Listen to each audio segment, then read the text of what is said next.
I recently celebrated my 60th birthday. Time really flies, doesn't it? I remember thinking that half a century had passed since I was born, just the other day. My husband and I used to work for the same company. We got married after a workplace romance. That's a story from over 33 years ago. My husband is too proud of himself, and he has a stubborn side which he can't accept being inferior in any situation.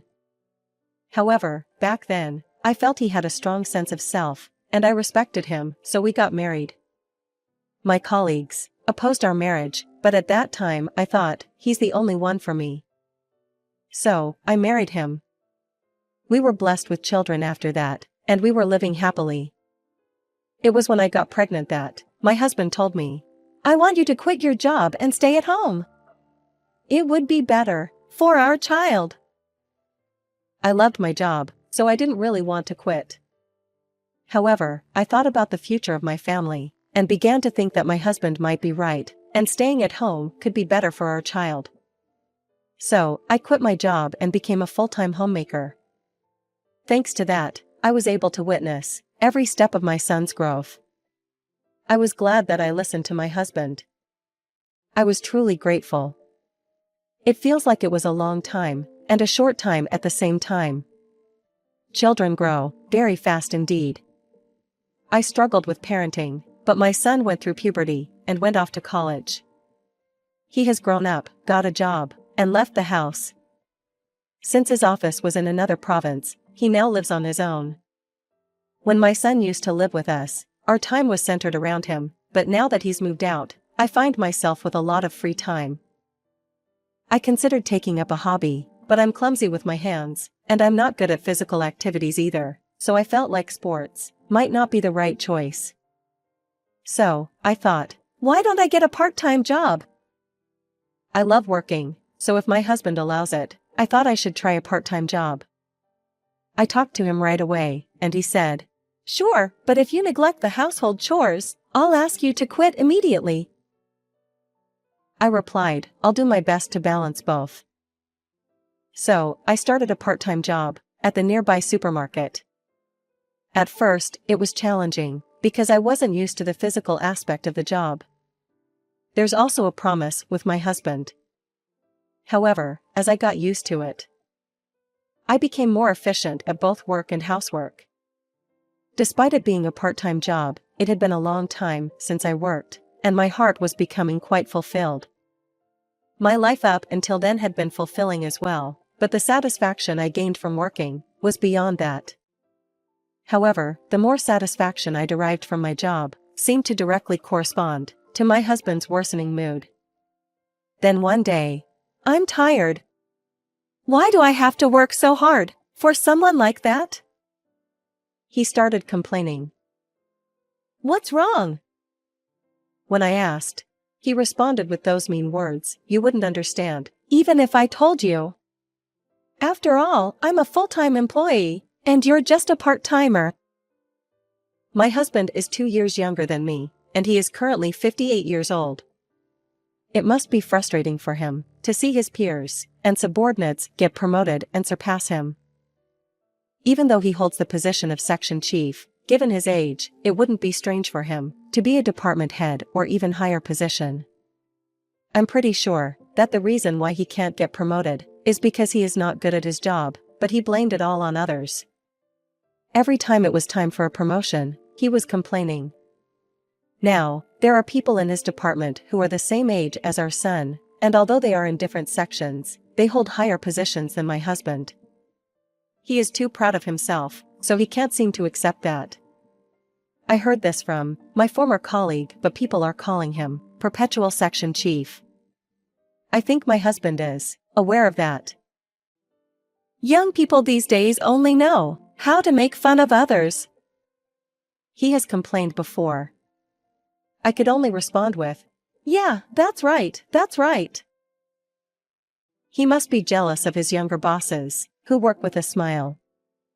I think that he also can't stand it when his subordinates are more energetic and seem to be having more fun than him. And perhaps my going to work with a smile as well contributed to his jealousy, which is worsening his mood. Nevertheless, I continued to improve my position at work, and genuinely enjoyed my time there. I even bragged about it to our son, who lives out of town.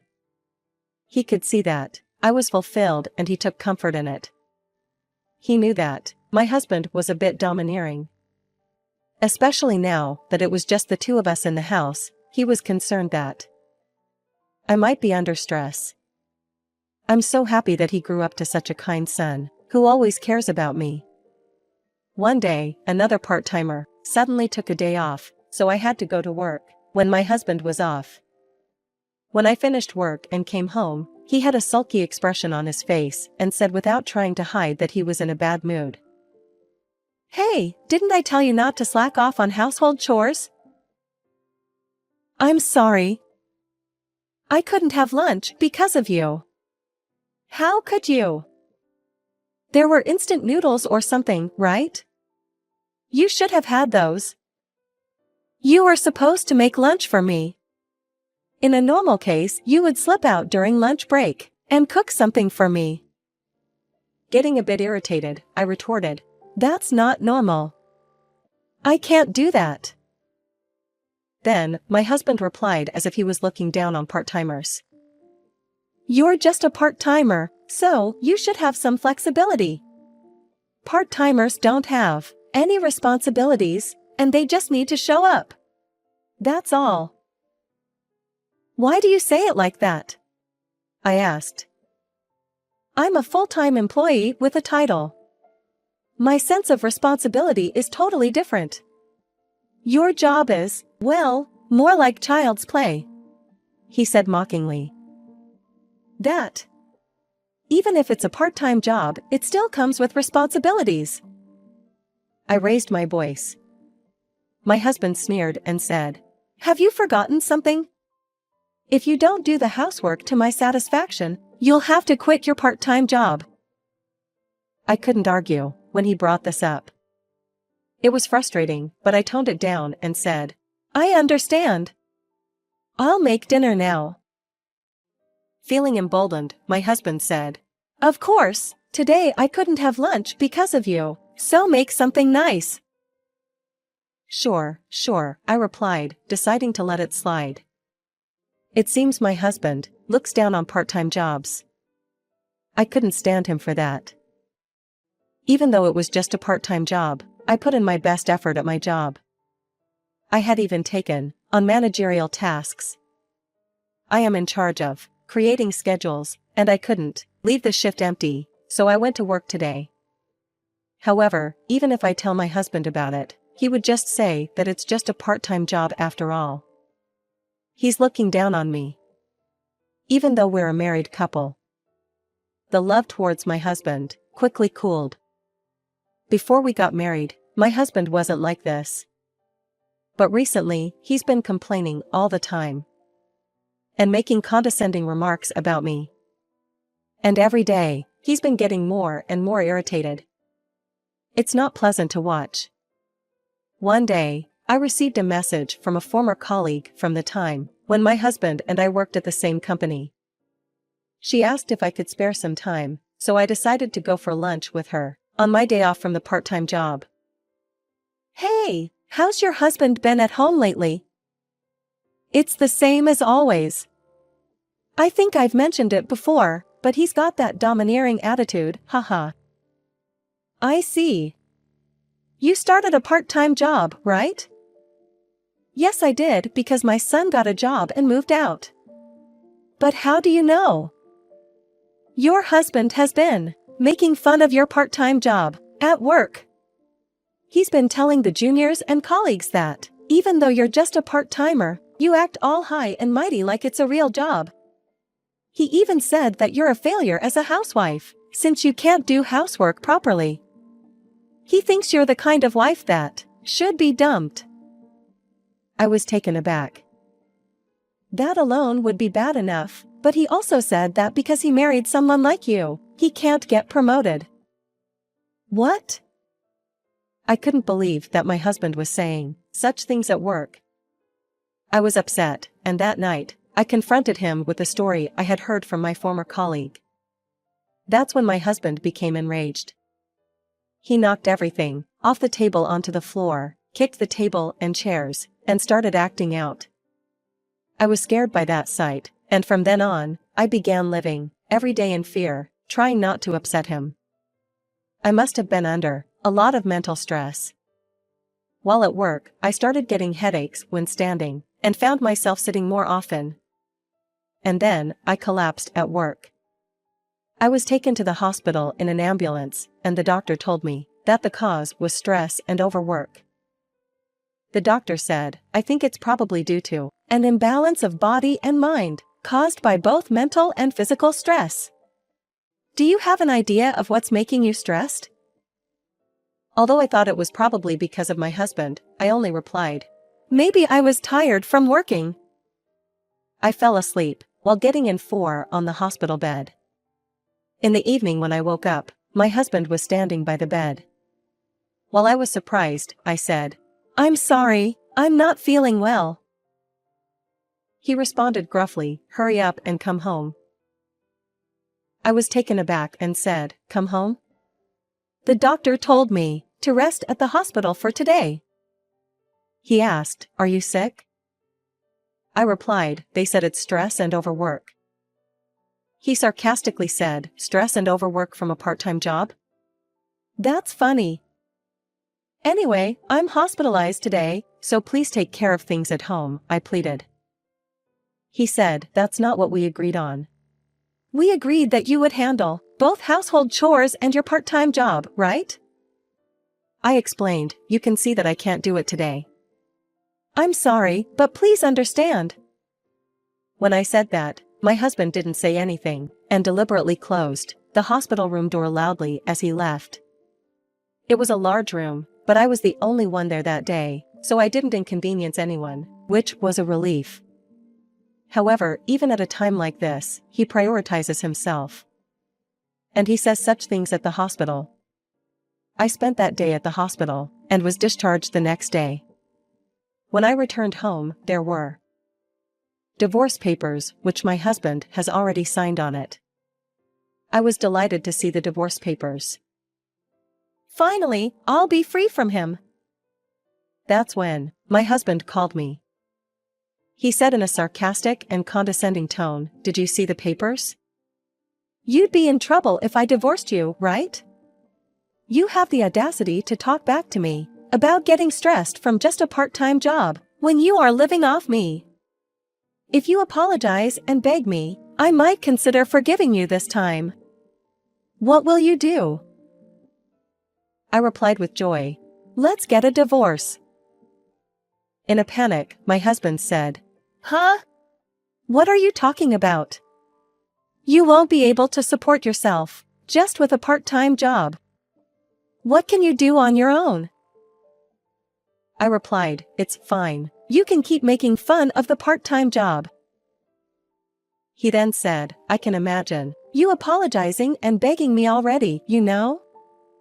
I'll be back in about 2 hours, so reflect on it. Got it?" He hung up unilaterally. I signed the divorce papers that my husband had prepared for me. Then, I packed my valuables and the essentials into a carry-on suitcase and left the house. In the evening, he called me again. "Hey! Why aren't you here? I don't see the divorce papers here either. What's going on? I told you that I was going to accept a divorce. Right after you called me, I submitted the divorce papers. A friend of mine rushed over and signed as a witness. Thanks to you filling it out properly, it was accepted." "Thank you," I replied with oozing joy. "What are you talking about? You'll be in trouble if I divorce you," he exclaimed. "I wouldn't say that," I responded. "Why not? Do you think you can live on your own with just a part-time job? Don't underestimate society," he retorted. "I'm not a part-timer anymore," I said. "What? You quit your job? In that case, you won't be able to survive," he exclaimed. "What are you misunderstanding? I'm becoming a full-time employee. Huh? Actually, there had been talk of me getting a full-time job before my health took a hit. I'll be the area manager at the headquarters, I explained. Our area manager was retiring, and I had been recommended to replace her. In my area, the store manager is around the same age as me, and many of the employees are of a relatively older age group. So, we can understand each other's feelings easily. This was one of the reasons why people recommended me. People with extensive experience as homemakers tend to have a good grasp of sales performance. And most importantly, they are competent in their work. The previous area manager supported me for these reasons. Actually, when I was working for the same company as my husband, there was talk of me becoming a section chief. However, when my husband found out about it, he told me to quit the company. I suppose he couldn't tolerate having his wife as his boss. And we'll make sure to handle the property division properly. Also, just so you know, the source of my stress isn't work, it's you. If you make a fuss, I have a doctor's note, so I can take you to court and even claim compensation. With that, I unilaterally hung up the phone.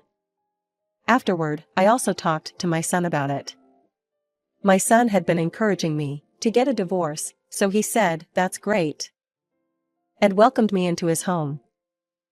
During the property division discussion, I politely said, "Thank you for parting ways." In response, my ex-husband shouted again, "Are you kidding me? We made a contract that you do my housework." A contract? What are you talking about? We were married, you know, we were supposed to be equal. You always look down on people, but you're actually the one who is looked down upon the most by people around you, I retorted. What did you say? Are you getting cocky? This was the moment I decided to let out everything I had been thinking. I heard from people from your company, but they said you're really incapable at your job, and you are just a figurehead section chief. Your company probably gave you a section chief position because they thought they needed to give you some sort of position, given your age. You're a laughingstock, making disparaging remarks about all kinds of people, without regard for your own position. You're completely blind to your own actions. I couldn't stand being with someone like you anymore, which is why I divorced you. As for the property division, I'll take half of the savings and 2/3 of your retirement money. You can keep the house, and when we calculate it based on the worth of the house, that's roughly half, I explained. You've got to be kidding. What am I supposed to do now? He yelled. I just said, I don't care. At that moment, my ex-husband froze and couldn't say a word. Afterward, he tried to contact me multiple times, but I ignored him. It seems like he talked about the divorce at his workplace, but he distorted the story, making it seem like I was entirely at fault. As a result, my ex-husband ended up completely isolated at work. He eventually realized the situation, but it was too late. He was mentally overwhelmed and made mistakes repeatedly. Consequently, he even lost his position as a figurehead section chief. He left the company voluntarily due to his wounded pride, probably thinking that I'd take away 2/3 of his retirement pay anyway. But my ex-husband didn't understand reality. Finding a new job at the age of 58 is incredibly challenging, especially when you're not skilled at your work. He ended up getting a part-time job, which he made fun of so much. He tried to get help from our son once, but our son shut him down, and after that, he never contacted my son. I started working at the company's headquarters. I never thought I'd become a full-time employee at my age. To be honest, it's been a bit bewildering, but I'm determined to work hard for the company. With my son's support, I aim to become a super senior employee. Working feels great, doesn't it?